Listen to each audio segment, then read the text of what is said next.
I wanted to go play professional soccer, wanted to pursue that dream. And so I went off to live in Brazil. That's been part of my life's mission, to empower people with energy and ensure that it's independent, safe, and affordable. I don't see my name as a burden. And whenever I am lost or doubting myself, it's something that I can always remind myself, like, hey, you are supposed to be this benevolent king.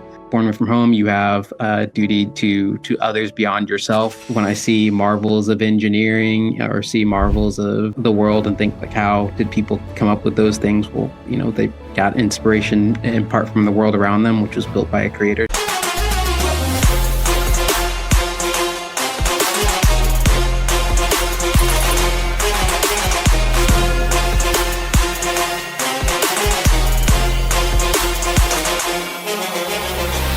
All right, welcome to another edition, just another fantastic edition of the Journey to Freedom podcast. And I am just so excited. I'm Dr. B, and I'm your host today. And I think I say this every single time, but I get so excited when I get to have this conversation with the different guests that come on and finding out who's doing what across the entire country. And, I don't know if you know this, Naeem, but I started this about a year and a half, almost 2 years ago now, a year and a half ago now. And the goal is, how do we take this journey to freedom and make sure that we are helping, in this case, Black men, be able to see what other people are doing. Sometimes we feel stuck, or sometimes we feel like we can't do it, or whatever the identity things that we have in there.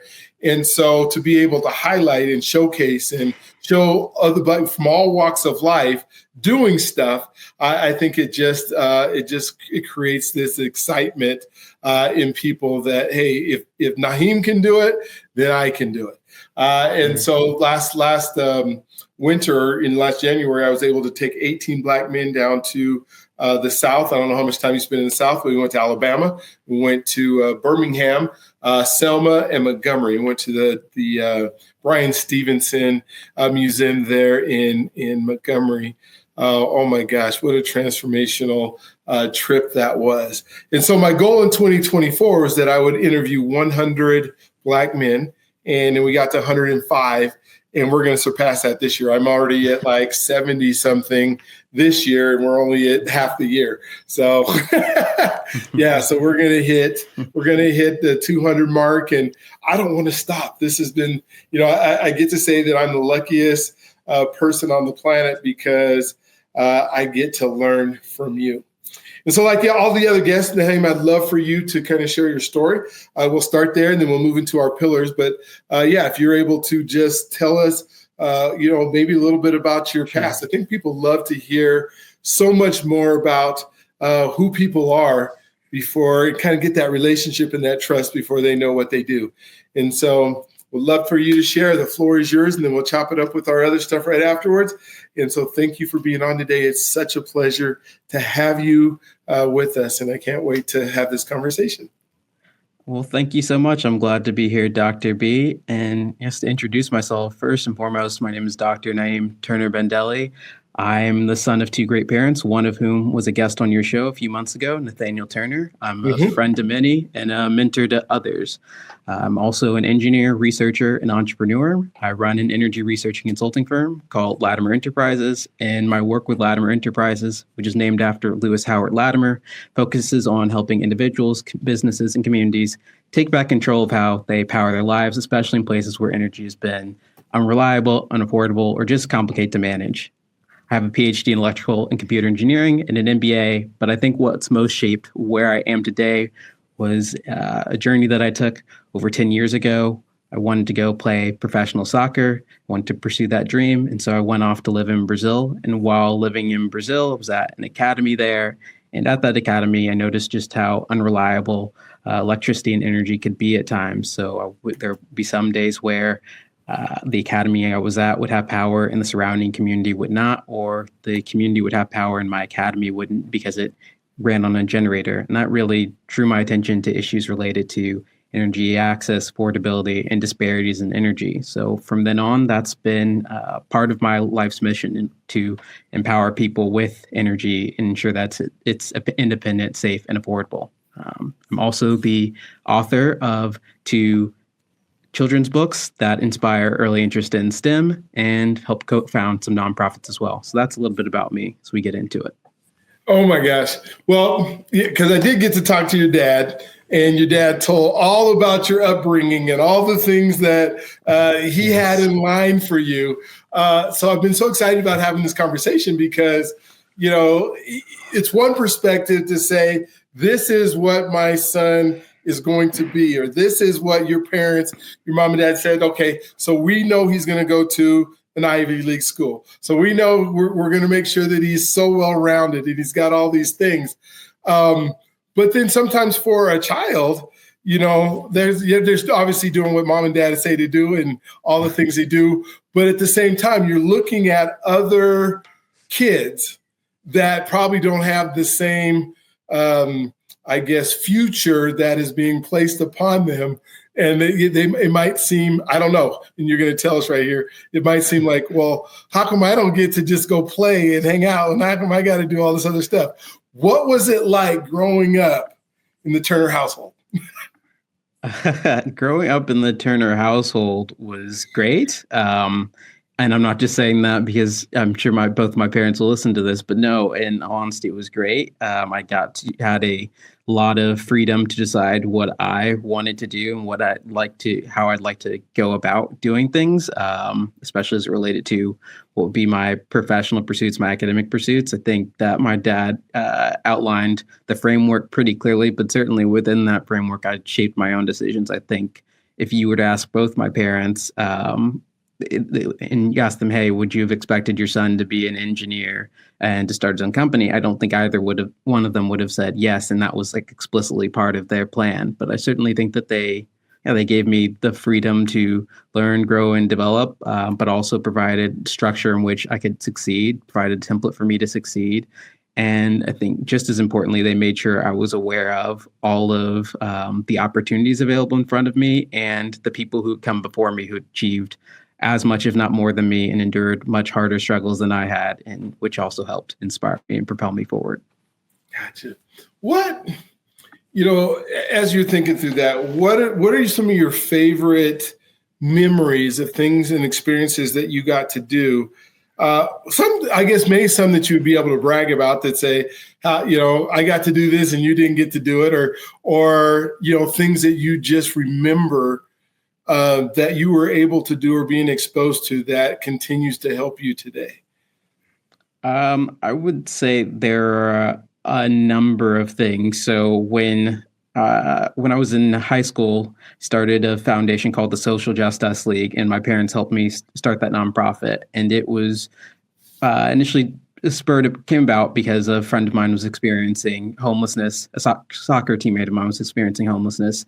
And so having the opportunity to start that foundation was something that was unique, and that my parents supported me throughout. And it taught me a lot about how to run your own business, how to tackle issues that are important, how to ensure that you care about others and do well by others. I think some other things I think back on that are part of my childhood would also be the fact that I got to go to Brazil, like I mentioned in the introduction, that I got to have that opportunity to say, hey, I have this dream of playing professional soccer. How do I do it? Well, both my parents helped me figure that out. My dad was the one who hired a virtual assistant to help him, because he knew nothing about international soccer. So virtual assistant helped him figure out where are the places I can send my son. How can I do that? So those are certainly opportunities that I had that I think definitely informed who I am today and had a sizable impact. When I think about like world football or football or what we call soccer, Brazil always seems to be some of the best athletes, soccer players, football players in the entire world. What was it like to be able to play at that level with those types of athletes? And maybe it was the same as in the U.S. I don't know. No, it was not the same, not the same at all. It was completely and entirely different. It's just it's another level of quality, certainly of the players, but I think something you also come to understand is there's another level of drive and ambition, because for many of the people that I played with, this was their way out of poverty, out of very difficult situations. So this was their way of finding success. And so when you play in an environment like that, the competitiveness goes up an additional level, and you find yourself having to prove yourself, because these people are seeing you coming here thinking you have no idea, our struggle. You have no appreciation for what this game really means to us. And so you have to be humble. And so there's a huge difference when you go there, both culturally and in terms of the quality of the play. Oh my gosh. Well, and as I think about, just the stardom, or the, I don't want to say, as people love their sport of soccer. Like here in America, we have, I guess football is, American football is this sport that everybody kind of relates to. But then the other sports, maybe baseball, kind of take second seats because we have so many different choices. I remember when I was able to travel to Europe as a track athlete, there might be 20, 30, 40,000 people in the stands. There might be 1,000 people that are standing up just to watch the events, and so I know that's like that in Brazil, where when you show up to play, it's not like, here where, you might fill half of a stadium, or so, there's people got other stuff to do, a lot of no shows, empty seats. What was that like as an athlete, and the change from what you experienced here compared to like your identity and your mindset? Because you have this identity of, I'm achieving all these things, and athletics is one of them. And now I'm playing at the highest level, in athletics in a foreign country. How did you deal with what that meant? Oh, it was difficult. It took me, I did months of preparation before I left. So to give your listeners more context, I left for Brazil, for Sao Paulo, Brazil, to go play there in August of 2012. And in the months before that, I did a lot of preparation, doing visualization, doing work on my soccer skills, my football skills.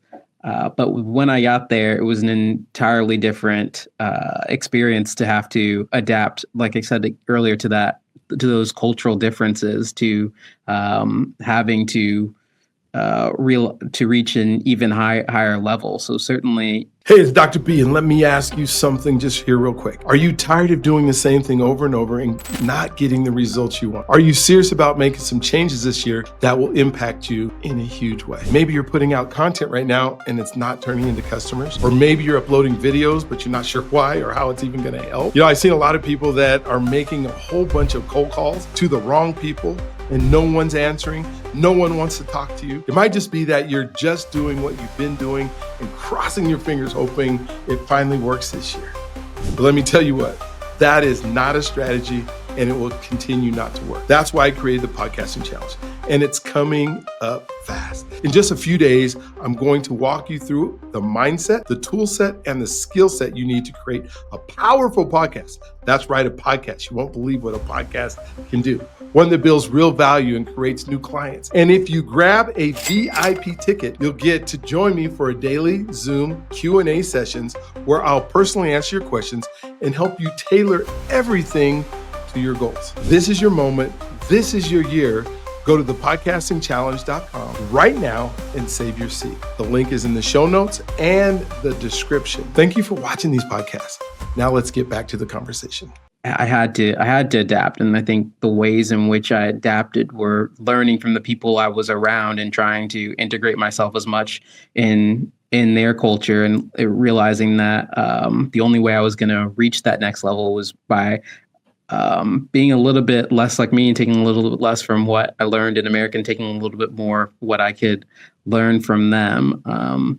Yeah, I certainly think that was one of the ways in which I adapted. I think in terms of how it impacted my sense of identity, I would say that it reinforced that entire experience reinforced who I am and helped add different layers and nuances to who I am. I mentioned kind of earlier that one of the experiences I got to have earlier in my life was to start a foundation. So that certainly meant that I had awareness of causes and was aware of history and the importance. But I think being away from family, from community, helps to reinforce your sense of identity especially in a place like Brazil and places that I was at. I'd love to ask you, when we start talking about identity and talking about, the family you grew up in, because your parents obviously had a identity that they had for you. Now, I know you had, some freedom of choice to the things that you wanted to do, but they still had an identity that they kind of expected that you would have. At what point in your, I guess, overall, timeline, did your identity become solely yours? Well, maybe it never has, but, where it became more yours than it was theirs? I would venture to say pretty early on in my life, because there are certain habits that I had as a child that they just didn't have even as adults. I mean, I think some of the things I remember are, my dad wanting to go just hang out and play and do things outside. And I said, Dad, I have homework to do. And I'm like 7 or 8 years old. I have homework to do. Like, I need to get my work done first before I do anything else. That was never something, they certainly instilled the importance of getting work done. But no one's ever telling me to do that, shaping my identity in that way. That came intrinsically from me. So I would say pretty early on, those things started to emerge as early as like 7 or 8 years old, and was only reinforced over time as I had, my own experiences. And I think fundamentally I was fully in my own by the time I left to go to Brazil. Gotcha. So that's 16, 17. Yeah. Oh my gosh. So there's this drive to achieve that you have. You don't play at the highest level of soccer. You don't get a PhD. You don't start a foundation. You don't know. Where do you think that comes from, that drive to just be more? When I think of be, do, have, and trying to become the person you need to be, talk to me a little bit about your drive.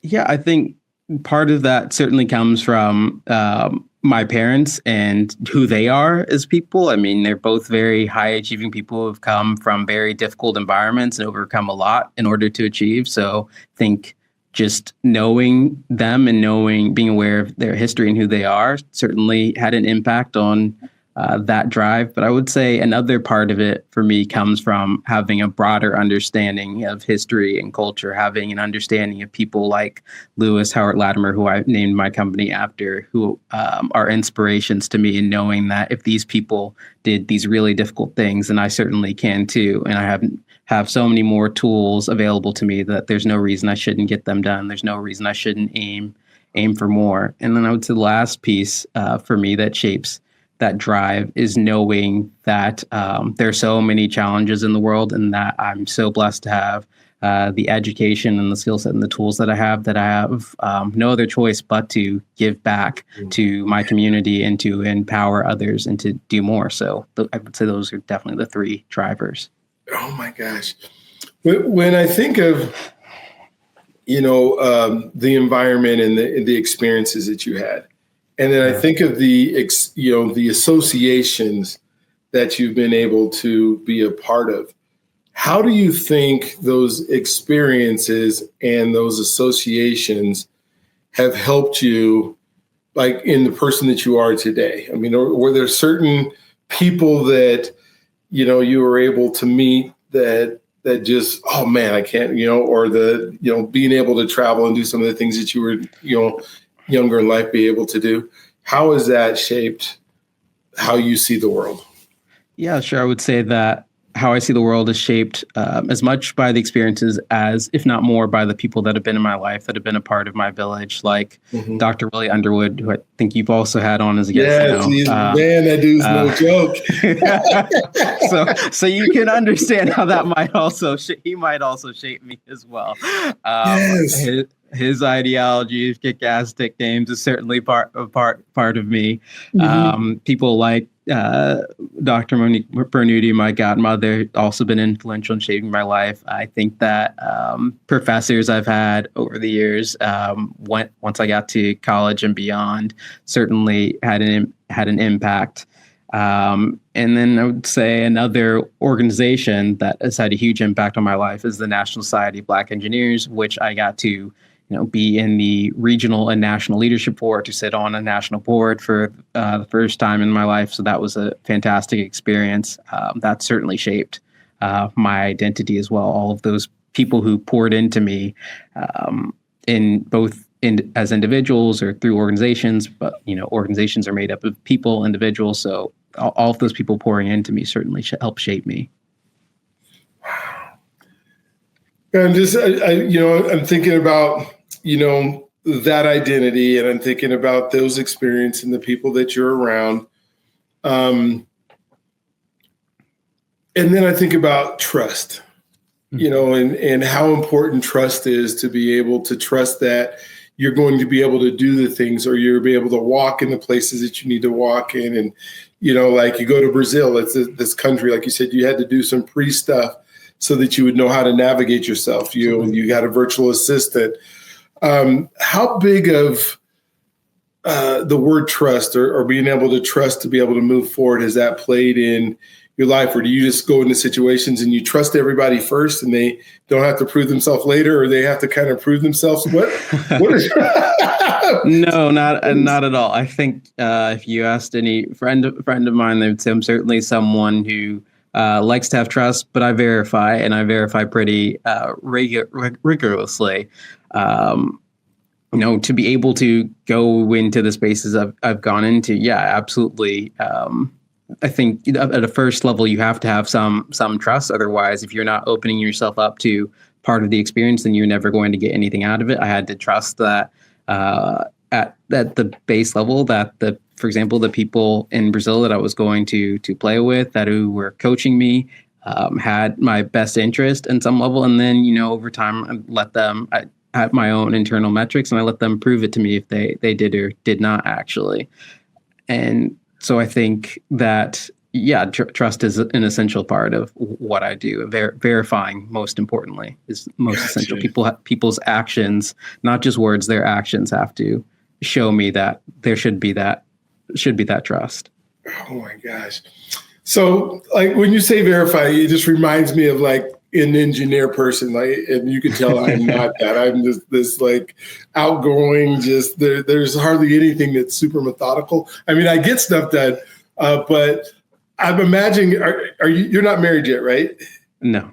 Okay. Yeah. So I'm thinking of like the person that you date, and the list of things that they have to be in order for them to go out. Does that list exist? And then what are some of those things that? That list does not exist. I'm pretty focused on my goals at the moment. So there's no list at the moment. But I can tell you if when that day comes, yes, the list will probably be extensive. I can just see like applications that are out there that you have to have. That we can do this, because to have somebody so driven and kind of know what their future is and what their life.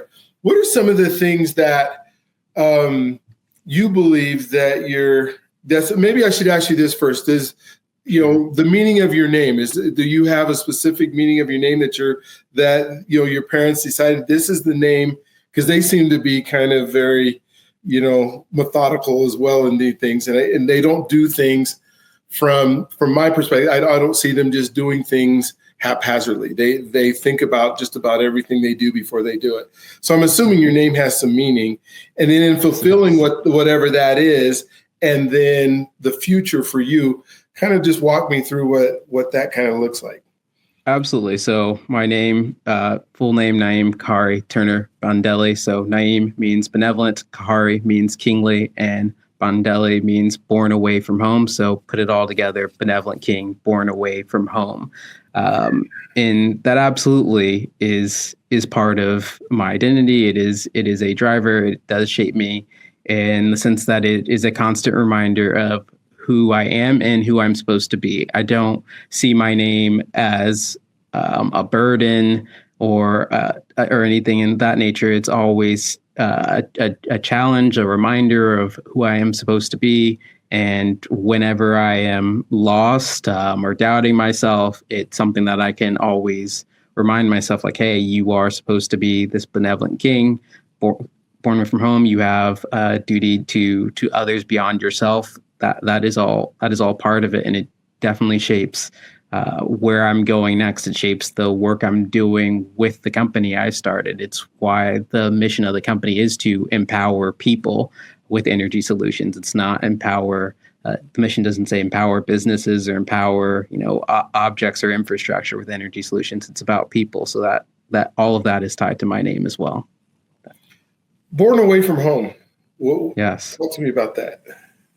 Yeah, born away from home. So Bandele, and I learned more recently how to say it correctly because it's actually Nigerian. Learned that from my one of my best friends' dad, who's Nigerian, and taught me that it's about staying connected to. For me, actually, it's two parts. It's about staying connected to my history. So being a descendant of slaves, being descendant of people from the African continent. It's about staying connected to that, but it's also about staying connected to a much larger legacy of success, of greatness, people who were all born away from home, just like I was, Black people in this country who were born away from home and ended up going on to do amazing things and becoming inventors, designers, artists, leaders, historians, you name it. So it's both I would say at the core, it's about legacy, but it's also about that larger history of enslavement. What do you feel your responsibility as a Black man that is part of the American culture is within that? Born away from home, but then still has responsibilities to achieve some of the greatest things that man has seen. But how do you feel? How do I feel about the responsibility? Yeah, the responsibility. Yeah. It feels good to me. It feels empowering to know that I have a responsibility to other people. I think that it's a driver. It certainly forms part of my own personal mission. It makes me excited to get up every day, to know I have something to do, responsibility to someone else beyond myself. Yeah, it's a motivator. Yeah, we talk so much about culture, and Black culture, or culture of folks of color, culture from people who are bright. When you think of how was your, I guess, identity inside of this culture formed, that although you see, or you cannot not see what's happening in America and continue to see all the things that are happening here. And then know the history, and I'm sure you've learned the history, and your parents talked to you about the history, and then I guess it's like where we fit in, and then saying, man, do you feel like I guess I don't know if it's just a responsibility to help other folks of color, or is it just help everybody, or is it just like there's this proudness that I'm here and I'm doing what needs to be done? I mean, I just want to kind of find your space that's inside of the culture. Sure. I speak to the responsibility piece first. I would say that there's I feel responsible both to people who look like me, black and brown people, but I also feel responsibility to the wider groups of people who don't have same access or opportunities that I got to grow up with, because I think that. Hello, this is Dr. B, and I want to ask you one simple question. What if you died having never become you? Now, I don't mean the version of you that worked the job, raised the kids, or chased security. I mean the person God actually designed you to be, the real you. Because there's a version of your life that's already been written, and it's full of peace, it's full of boldness, it's full of purpose, and of course it's full of power. But most people, many people, they miss it. They live distracted, doubting, disconnected, and deep down they wonder, is this really all there is? But not you and not today. That's why we created the Becoming the Person universe. It's a living, breathing community of people saying, I want to be who God called me to be. Not someday, but right now. So inside, we'll walk you through 3 levels of transformation. Level 1 is all about identity, where you finally see yourself clearly and know exactly who you are and who you need to become. Level 2 is about mastery, where we develop the disciplines to grow. And then finally, level 3 is legacy, where your life begins to matter beyond you. And hear me. I want you to hear me clear here. This is not a place to passively belong. This is a place to grow, lead, and thrive. We even have ways for you to share in the revenue as we grow, because we believe in building legacy together. And I want you to know the founders and I are praying for you. We have been praying for you. You have been on our hearts. Yes, you have been on our hearts. You're not watching this by accident. And I want to personally invite you to the next info meeting, where we will go over all this community has to offer. All you have to do is just click the link before, you know what to do. But now it's your turn. I want to ask you to ask yourself, what if this is the moment everything changes? What if this is the reason you've been searching? What if all God has been waiting for is for you to say yes? There's a seat for you here, whether you're rediscovering yourself or finally ready to leave a legacy and are ready to contribute. Either way, this is the Becoming the Person universe. And once you're in, your life will never be the same. So I can't wait to meet you. I can't wait to spend time with you. I can't wait to see you on the other side. So let's go live in that purpose, and let's do it together. In order for at least the American society to move forward, we need to be able to empower all people of all races and creeds and all socioeconomic statuses in order to move forward as a society. So I certainly feel responsibility first and foremost to my people, but I also feel responsibility to that wider human community, because that's that's in part how I was raised. Yeah. Well, for me, it's hard to sometimes, because I think of the social economic divide that you just kind of talked about. Yes. And when I see, folks that, educationally maybe been disadvantaged, or just haven't had the opportunities, or haven't been able to see or know how to take advantage of the opportunities that are afforded to us. The folks that kind of still live in impoverished, but don't have goals and ambitions of like home ownership or, better jobs, that, it's like, this is all I can be. And then they, that's why we're having the show, right? So they can see other folks that are doing things. But the overall is, by being that, or by doing all the things that you're doing, you're kind of an inspiration, right? You're somebody who says, man, if only I could. And then it's like, well, what if I mess that up? I think of somebody, and I don't know, like P. Diddy's situation, right? I see all the nonsense that is on there, and I see all the fake stuff that shows up. But I look at, he's done so much, but then I look at, well, man, if he was really doing all those things he was doing, he was hurting some folks, right? Yes, hurting a whole lot of people in a whole lot of ways, and taking advantage of a whole lot of people in a whole lot of ways. And, was that for the love of money, or was that for, and then I think about, okay, how do we circumvent that fame, or that spotlight that so many of, well, I don't know so many of us, but what we normally see in our culture is, these athletes or these actors or these entertainers that become our role models, but they're still human and they're still flawed. And they're still, so maybe talk to me a little bit about the dichotomy there?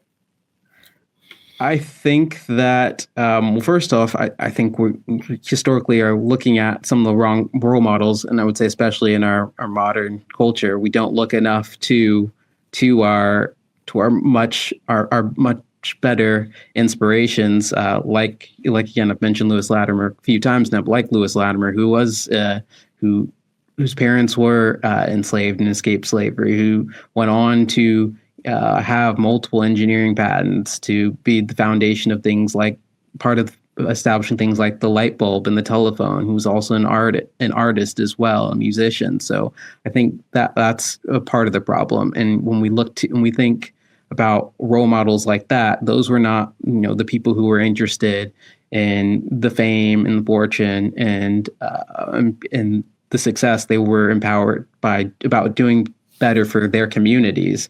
Mr. Latimer was part of the early civil rights movement. So I think those are the types of role models we have to look to. And in terms of balancing that dichotomy, achieving success and then also essentially not losing yourself along the way. If we're to believe that, P. Diddy did all of those awful things and maybe lost himself along the way.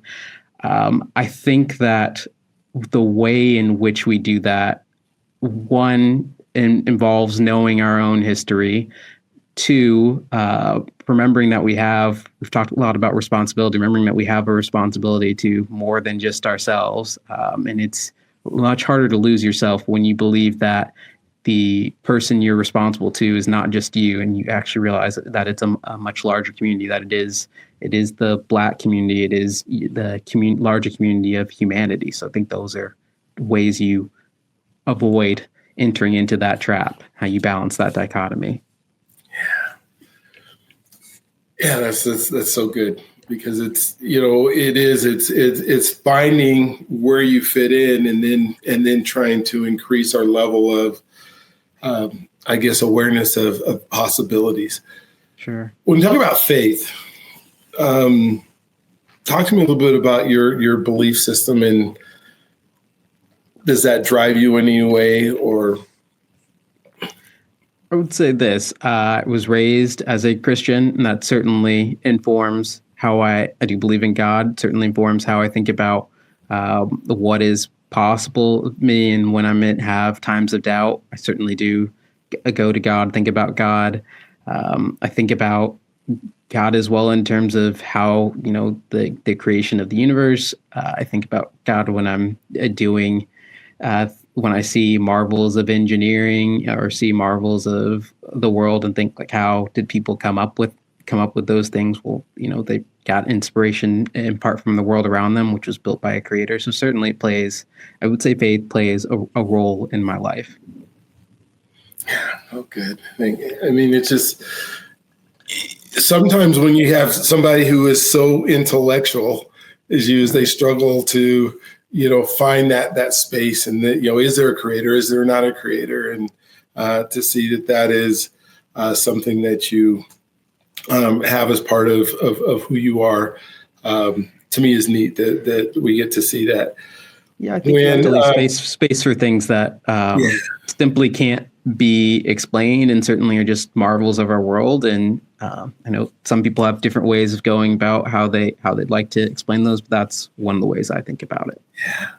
Well, didn't like Michelangelo just say, just sheer looking at my hand tells me that there's a God? And when I start thinking of, like, a horse can only be a horse, and a dog can only be a horse, but God created man to create. And our creativity, that a part of him was put into all of us, and then we have to take whatever that he gave us, and then that goes to living in purpose. And when you think about, is it possible? And I can tell by your life, I for this answer, but I'll let you answer it. Is it possible to live in God's purpose, or in purpose, period, without serving others?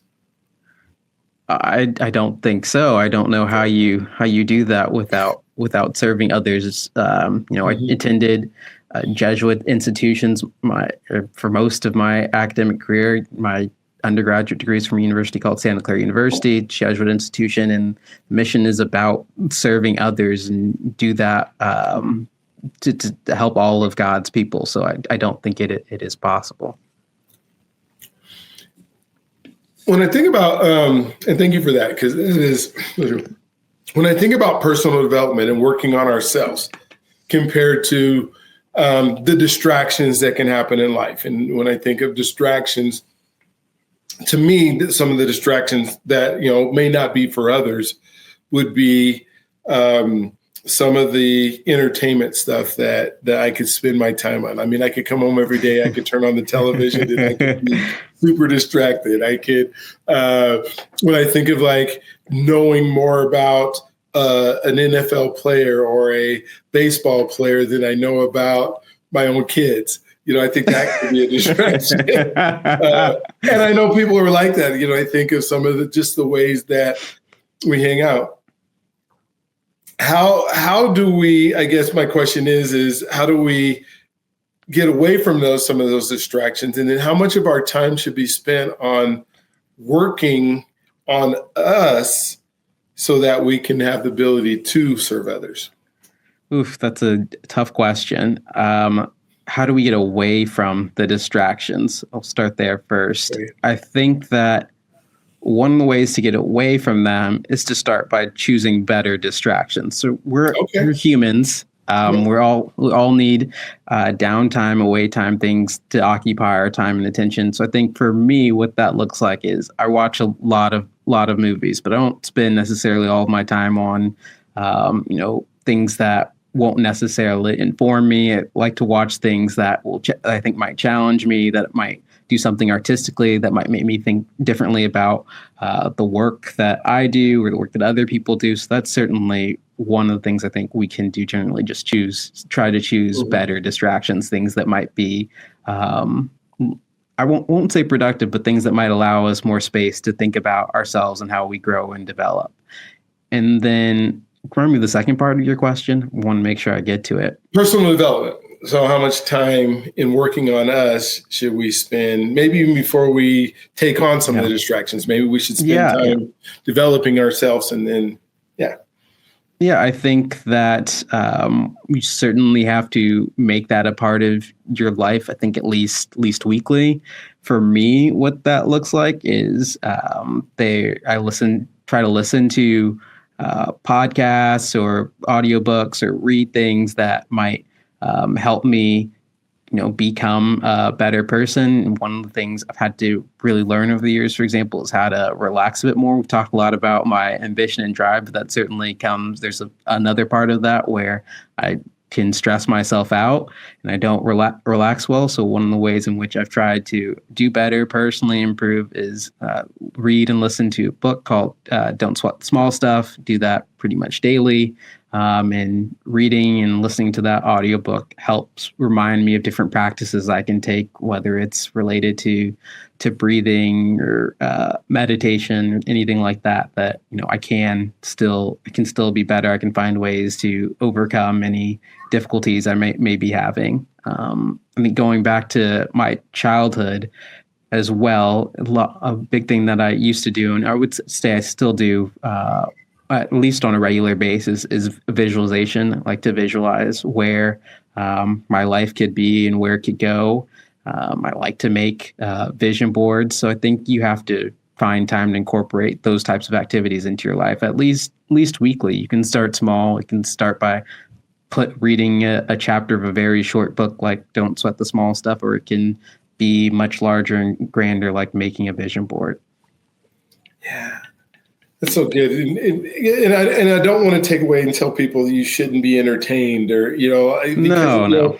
I think of, there's so many, to see the greatness in what a man or humankind, when I say men and women, are capable of doing. And whether it's going to a concert, I went to a Sting concert a few weeks ago, or I went to, of course I'm going to go to that stuff. I'm going to go to a football game. I'm going to go to a basketball game. I'm going to, just the marvel in, man, the athletic ability and what it must have taken, the tens and thousands of hours that it took that individual. Or if I go to a museum and I see art that's just like Absolutely. incredible and that kind of stuff, and I want to celebrate that. And so when I say these things, I hope that the folks that are listening don't think, well, I got to take all that out of my life. Absolutely not. But I think there's where if you're not working on you, then you kind of said these other things are more important,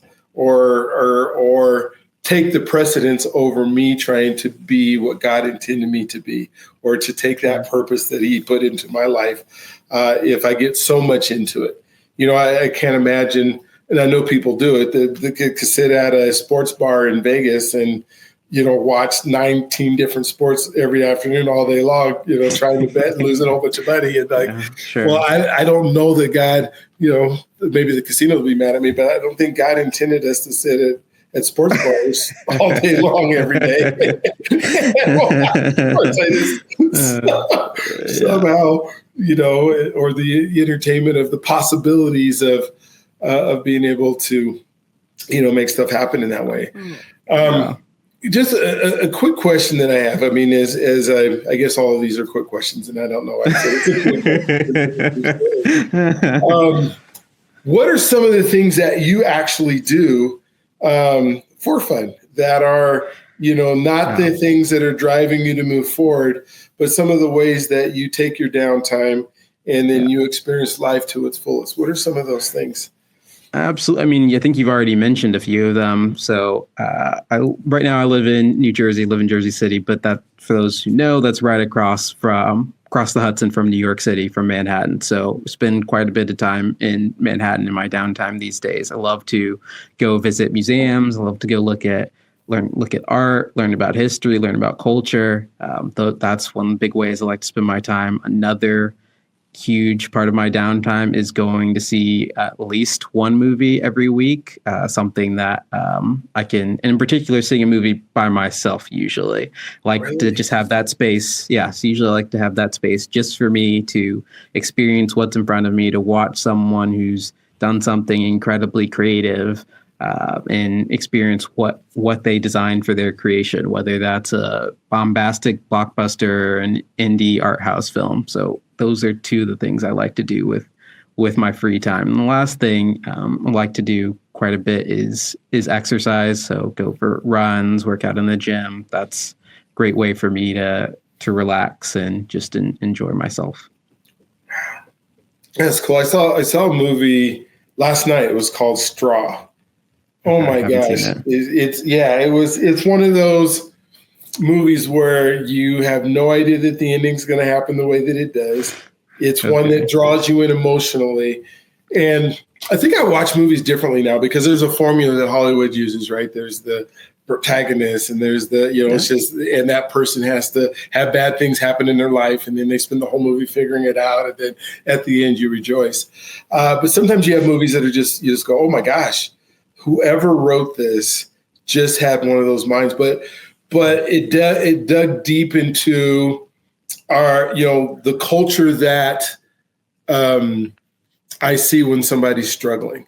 The young lady who is in there is, a single mom who's trying to raise a child that doesn't have enough income, and she goes to work and the boss is screaming with her, and then the school's calling her, and then somebody runs into her. I mean, everything that can happen in a day, happens in a day. But it's just one of those that you go, okay, this was worth the time that I spent watching this movie. And like you said, it goes back to the culture part of this. Yeah. What I would love to do, because I got some a little bit of time with you, because you're like one of the smartest people that I know. And so I'm designing, and this is just me totally being 100% selfish while we're on this call. And everybody else can see all this.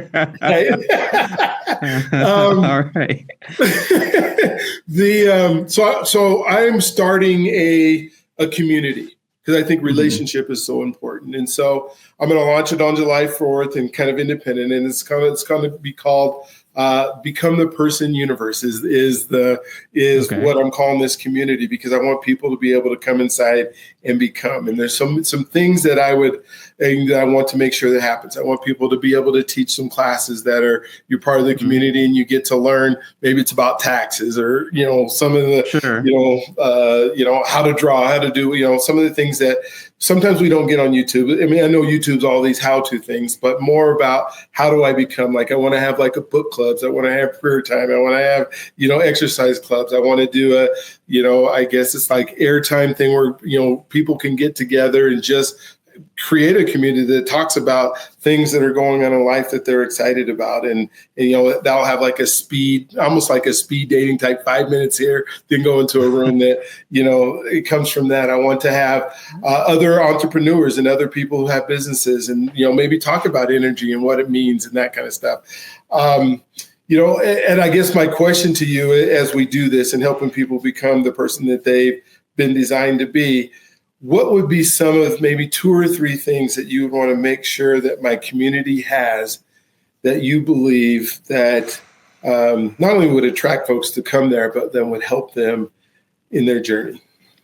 Okay, 2 or 3 things that would attract folks and help them with their journey. I would say there has to be a way to, you mentioned courses, there has to be a way to learn along with the instructor in a way that's interactive. I think a lot of times in virtual learning environments, it becomes much more of a lecture and less of an interactive style classroom. Yeah. So I think you have to find ways to keep things interactive, whether that's through having polls or having ways for people to, like, let's say if I'm drawing something on the board, or if I'm asking somebody to solve some sort of problem, that they also have a way to show me what they've come up with before I give the answer or I give the solution. So that interactivity piece would be big for me.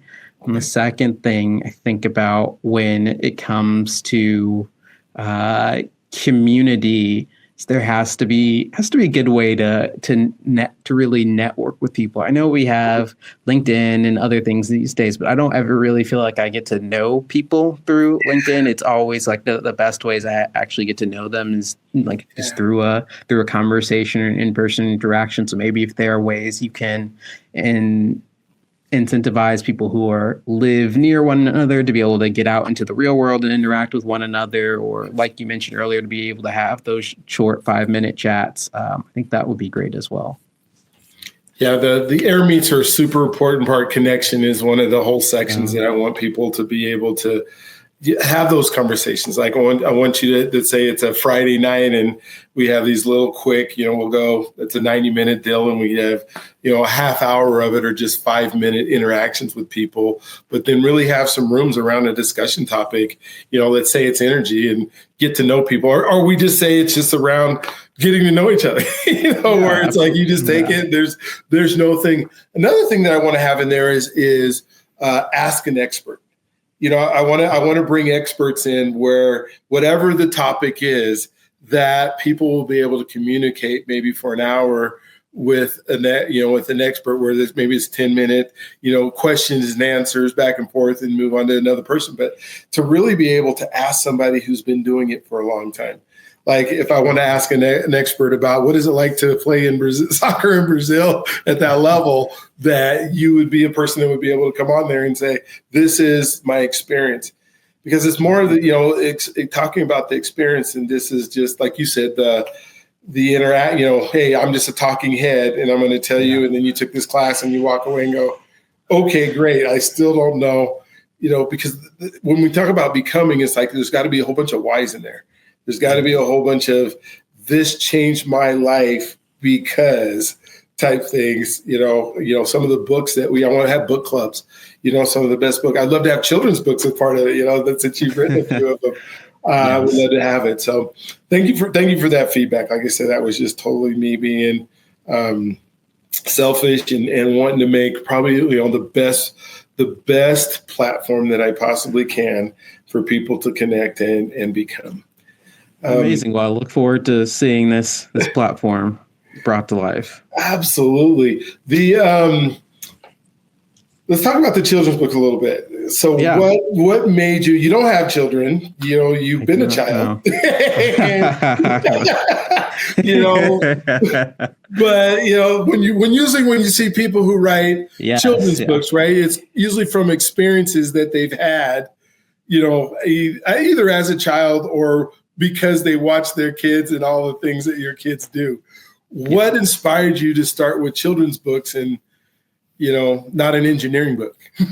So I would say that every book has come from me hearing about or seeing a problem in the world and thinking about what are the ways in which I could tackle it and convey it. And I think most importantly, convey it to the next generation of people who can hopefully be better than me, better than you, better than all who came before them. And so I have 3 books. The very first was called What Are We Going to Do Today? And that came out in 2015. And I started working on that in 2013. And that emerged from, at the time, there was this study about a literacy word gap related to young children, and that they didn't know as many words as other children by a certain age. I think there's been some part of that study has been debunked, but I think the core message still matters. It was about this gap in children's literacy, and the important things that we know contribute to improving literacy are being active and engaged with your child. So what are we going to do today had something for a parent and a child to do together, one thing for each week in the year, split up by seasons. And so it was a way for say, hey, if you're a parent, they're all low cost or no cost things that you can go do together that can have an impact on your child's life, improve their literacy, but also just we've talked a lot about possibilities, but open up different possibilities to them. So that was where What Are We Going to Do Today came from. Then the Amazing World of STEM series first originated really with my dad. He had this idea for a character called STEM based on my life. And I wouldn't say he'd been trying to get me to work on it with him for going back to at least 2018. It might have been earlier than that, though. Mm-hmm. And so, but it wasn't really until the pandemic emerged and I was at home that the issues in which STEM as a character would be really even more relevant. We saw in 2020, we saw every issue under the sun, and we saw just a need to recognize that the importance of community and the importance of being able to solve problems using some of the next generation things that are coming for us, like being in those all involve knowing science, technology, engineering, and math. And so with the Amazing World of STEM, we set out to convey the importance of community, convey the importance of having a diverse community, not just in terms of race, but in terms of viewpoints and ideologies, and being able to have children who lived in that community. The central characters in the Amazing World of STEM series are children who go about solving different global challenges using STEM, but also using the awareness that they have of their community, being empowered by their community. So that was where each of those books came from. Well, thank you for that. I mean, that's and just writing those and being aware of the books are solving a problem. They're not just entertaining, which is really cool. They can entertain, but solving a problem at the same time is really cool. Man, this conversation has gone so well so quickly. But I want to know what didn't we talk about? I was selfish and asked my questions, but I want you to be able to tell everybody that has been watching the things that are on your heart, the things that you truly believe in, or whatever things that you would want us to know about it. Well, this was such a wide-ranging conversation, probably more wide-ranging than I expected, that I'm not sure what else I could expect. I mean, when I came in, did I expect to be asked about the meaning of my name? No, I don't think I did. So I feel like we had a wide-ranging conversation that brought up everything about me and who I am, about my upbringing, what I'm doing now. I guess I would just believe the audience was saying that this was all how I got where I am was all intentional. It was, again, the result of not just my own drive, but about people who poured into me and made sure that that my life mattered, that they believed my life mattered and continue to believe my life matters, and that I'm willing to do the same for somebody else who reaches out to me, because I believe it's that important for me to continue to give back to my community and ensure that the next generation does better than me. Wow, that is so cool. And when I think that they can get your books on Amazon, correct? They can go to Amazon and get them, and they're there. And STEM seems to be, one of, at least the one your dad was telling me about, that was just so cool. I can't wait to get that one and read that one. But also, what I would like to say is, well, I'd love to have you come back. But what I would even more like to, that we'll have the community, is maybe have you come back to the community and, as a guest speaker, as a, as ask an expert, or, so there's that interactive piece, or just, have you come in and just, show us something that we could benefit from or we could learn from. And so I hope that you'll be willing to do that someday. Absolutely. And do that. Perfect. And then, so this has been your first episode of this that you've watched. Not only am I going to continue, ask you not to just even watch this one back, but to go watch Naeem's dad's interview, Nate Turner's interview, because it was so good as well. And then I can't wait to have your mom on, because I think I'm going to get a different perspective when I get to your mom. So that's going to be super fun to do. She hasn't said yes yet. I haven't asked her yet, but so you have to put in a little bit of word for me. Hey, you got to go on this podcast. See what you want. Because I can't wait to do the family affair on this one. But again, thank you. Subscribe, hit notifications. I promise you, there's somebody in one of these episodes that absolutely can make your life, at least make you think about your life, and if not, make it better as a result of the things you do, because you want to become a better person. And this is one of those. And I just thank you so much for being on. I know I asked you a whole wide range of stuff that, you probably weren't expecting, but I promise all my guests that I'm never going to ask you a question that you don't know the answer to, because pretty much all the questions are like their opinions on stuff. And so even if they told us about their life and they made it up, there's no way I would know.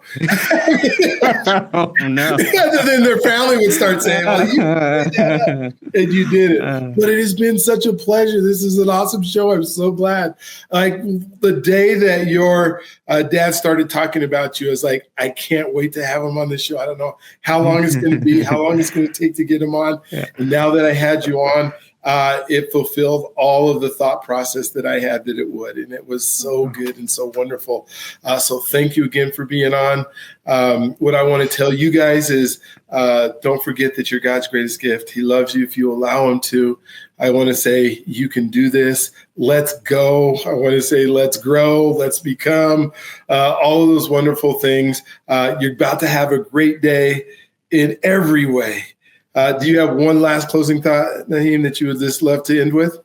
Yeah, I'm just going to say have a great day, and thank you again so much for having me. All right. We'll talk to you guys soon. You guys have, like I said, an amazing, incredible, awesome day, and we will see you in the community starting on July 4th. So look out for things that will show you all about it. Talk to you guys soon.